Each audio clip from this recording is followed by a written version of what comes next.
धृतराष्ट्र, पांडु और विदुर के पालन पोषण का भार भीष्म के ऊपर था।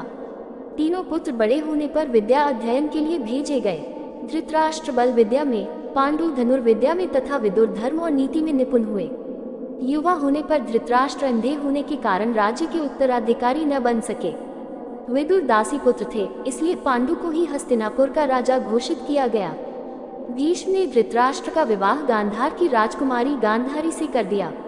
गांधारी को जब ज्ञात हुआ कि उसका पति अंधा है तो उसने स्वयं अपनी आंखों पर पट्टी बांध ली। उन्हीं दिनों यदुवंशी राजा शूरसेन की पोषित कन्या कुंती जब युवावस्था को प्राप्त हुई तो पिता ने उसे घर आए हुए महात्माओं की सेवा में लगा दिया। पिता के अतिथि गृह में जितने भी साधु महात्मा, ऋषि मुनि आदि आते, कुंती उनकी सेवा मन लगा कर किया करती थी। एक बार वहां दुर्वासा ऋषि आ पहुंचे। कुंती ने उनकी भी मन लगाकर सेवा की। कुंती की सेवा से प्रसन्न होकर दुर्वासा ऋषि ने कहा, पुत्री, मैं तुम्हारी सेवा से अत्यंत प्रसन्न हूँ, अतः तुझे एक ऐसा मंत्र देता हूँ जिसके प्रयोग से तू जिस देवता का स्मरण करेगी वह तत्काल तेरे समक्ष प्रकट होकर तेरी मनोकामना पूर्ण करेगा। दुर्वासा ऋषि कुंती को मंत्र प्रदान कर चले गए।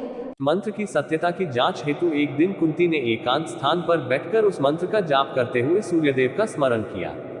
उसी क्षण सूर्यदेव वहां प्रकट हुए और बोले, देवी, मुझे बताओ कि तुम मुझसे किस वस्तु की अभिलाषा करती हो, मैं तुम्हारी अभिलाषा अवश्य पूर्ण करूंगा। इस पर कुंती ने कहा, हे देव, मुझे आपसे किसी भी प्रकार की अभिलाषा नहीं है, मैंने तो केवल मंत्र की सत्यता परखने के लिए ही उसका जाप किया है। कुंती के इन वचनों को सुनकर सूर्यदेव बोले, हे कुंती, मेरा आना व्यर्थ नहीं जा सकता, मैं तुम्हें एक अत्यंत पराक्रमी तथा दानशील पुत्र प्रदान करता हूँ। इतना कहकर सूर्यदेव अंतर्ध्यान हो गए। कुंती लज्जावश ये बात किसी से नहीं कह सकी।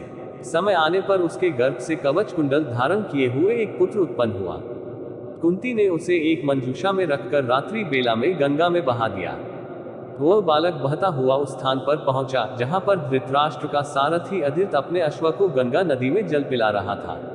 उसकी दृष्टि कवच कुंडल धारी शिशु पर पड़ी। अधीर निसंतान था, इसलिए उसने बालक को अपने छाती से लगा लिया और घर ले जाकर अपनी पत्नी राधा को सौंप दिया।